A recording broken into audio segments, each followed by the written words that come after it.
I'm going to share something with you that I'm a little too embarrassed to share with any of my friends and family, and because I purposely made this a faceless YouTube channel, I feel comfortable sharing it with you. I've been lucky to never have had to work a 9-to-5 job, but instead a freelance job, and I'll be retiring in my 40s, not because I inherited money or anything, but because I took the right steps and made the right decisions to get to an early retirement. Keep watching, because I'm going to break down what my income and expenses have been and exactly what I invest in. And once you hear my story, I hope you can, literally steal ideas from it and use it to improve your life, grow wealth, or even retire early if you want. Because my goal of this channel is to give you alternative ways of thinking and ideas that many people normally wouldn't think of. So let's begin. So my working circumstances are different than others. I started working as a musician when I was 10 years old, and I started making money doing that when I was 10. I just kept doing it, kept doing music gigs through high school, went to school for it, kept getting music jobs in college and after that, and did it all through my 20s and now in my 30s. I've been very lucky to never have a 9-to-5 job and do this instead. Along the way, because I went through slow periods where I wasn't making much at all, I realized that in order to survive during the lean months, I'd have to become frugal and anticipate when slow and busy periods of work were going to be. All of this taught me how to budget and become frugal and invest, and maybe over frugal at times. I've been thinking and living like this for over 20 years since I was a teenager, so this mindset has been with me for a while. But yeah, I never had to work at a Starbucks or an office job, and if I tell people this in person, it'll come off as entitled, I'm sure. So that's why I kind of skirt my way around this if it ever comes up in real life, or only a few close friends and family know what my past employment history has been. And what I really don't tell people is that I'll probably never have to work a 9-to-5 job for the rest of my life, because in my late 20s, I got heavily into investing, and any leftover money I had, I would invest it. And that has set me up for a path for early retirement, which I'll break down the details now. So the numbers with income was basically this in my 20s last decade. I was pulling in an average of about $50,000 from gigs each year. Rent was about $16,000, and I was lucky that my landlord never once raised my rent. I lived in a very small place for about 8 years. It was a very tiny space, but it was just me, and it was awesome and simple. Next was groceries. I probably spent maybe $4,000 on groceries a year. Next big expense was a car. I was paying off the car for a while. If I recall, I was paying about $4,000 a year on my car. I was under the Affordable Health Care Act, so my health insurance was basically nothing. Next big expense was gas, miscellaneous expenses, business expenses, which sometimes were a good amount from traveling to gigs to equipment. That was probably another $15,000 a year. Then I probably averaged about $7,000 a year for travel. All this comes down to about $46,000 or so in expenses. So I had a little left over for savings, maybe like $4,000 to $5,000 a year. And this was the 2010s. I was in my 20s and I wasn't investing at all, actually. So I had a little saved and invested, but I wasn't into that stuff yet. It wasn't on my radar, but rather I was in the mindset of, hell yeah, I'm going to be a successful musician and make it really big. Now here's where things get interesting. Remember, this period of time was the 2010s decade. Let's go to the very end of that decade, September 2019. Something changed in me that was building for years, and that was burnout. Remember that I've been a working musician since 10 years old, and now I'm almost 30, and I was tired. I was really burned out. I thought there must be a better way. I wasn't getting to the point where I wanted to be in my music career. Yeah, it was enough to do it full time, but I realized I probably hit a ceiling, and I wasn't sure I wanted to do this for the rest of my life. So introduce investing in personal finance. I remember stumbling onto Mr. Money Mustache's blog as one of the very first things, and learning about the 4% rule, and learning about simple living and frugal living, and it was like, oh man, I'm not going to be young forever, huh? I better start getting smart about all this. And then fast forward to a few months to March 2020, and we all know that crazy year of the pandemic. I was lucky enough to collect unemployment, and because I didn't travel, didn't go out, didn't do much of anything, I was able to invest heavily during that time. The timing worked out for me to start getting obsessed with investing. All that money I didn't spend during the pandemic was being invested in the stock market, and I was learning about all of it. And of course, I'm not saying that you won't be able to invest like this until another pandemic hits when you're not spending money. But I was for about a year able to invest heavily because my expenses were so low. And here we are now at the time of this video, 2026. My timeline is to be able to retire in about 7 years. I can do something called Coast Fire, where because I have enough invested now, that if I don't add any new money, I can retire in about 7 years if the stock market continues to return its normal average growth of about 10%.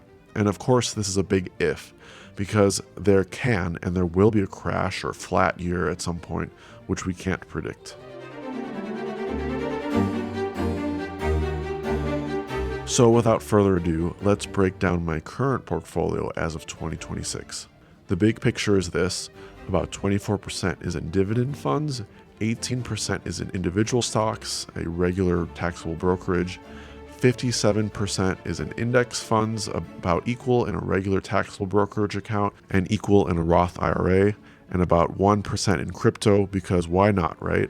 Admittedly, I have way too much in individual dividend funds, but here are the top holdings I have: about 18% in SPYI, 5% in QQQI, and then about 2% in each of the following, and then several other BDCs, REITs, CEFs, CLOs.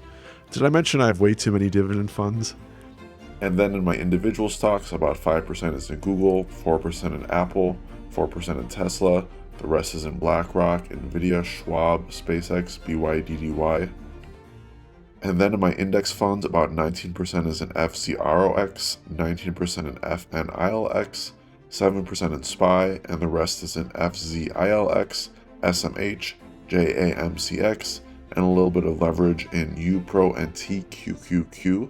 So in many other videos, I break down how to build up investments and how to invest, so you can watch that. But the gist is, well, keep it as simple as you can. And I know, I have a lot of stuff going on, but a lot of these are index funds, and they are owning a large basket of stocks. My recommendation is to have maybe 75% in index funds and 25% in dividend funds. Index funds because statistically they grow over time, and dividend funds to give you income. As you get closer to retirement, consider selling some index funds, especially if the market is up, and transferring them into your dividend funds. Watch out for taxes if you do this, and talk to a financial planner for this, as this is not financial advice that I'm giving you. For dividend funds, don't do anything flashy and, invest in covered call ETFs, REITs, BDCs, CLOs, research them. But I would say do mostly SPYI for dividend funds, as that follows the general market, specifically the S&P 500.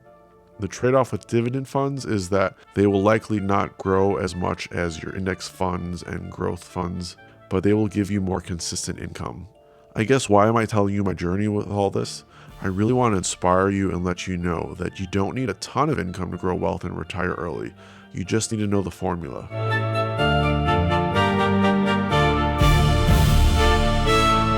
What is the formula? For figuring out how big your index funds need to be to retire, take your annual expenses and multiply that by 25.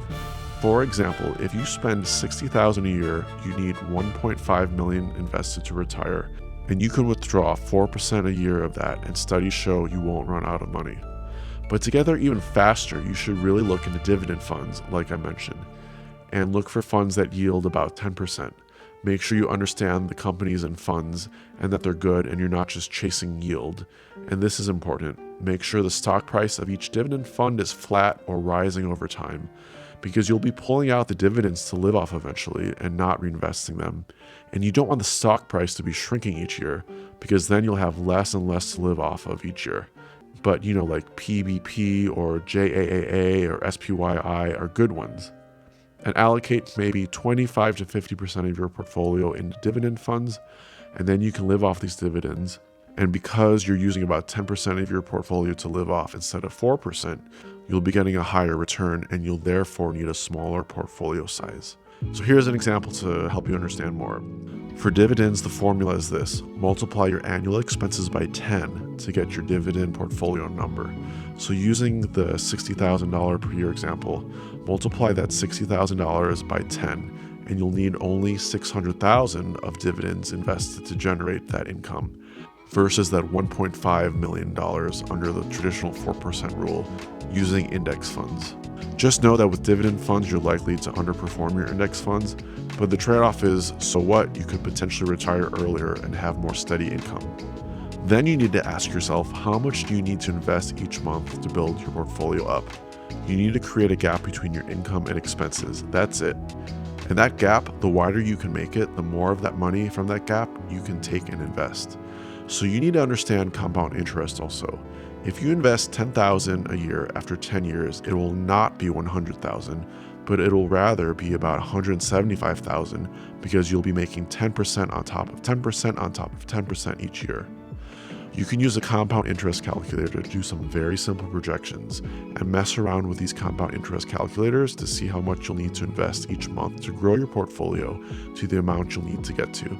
I'll put a link in the description to these compound interest calculators.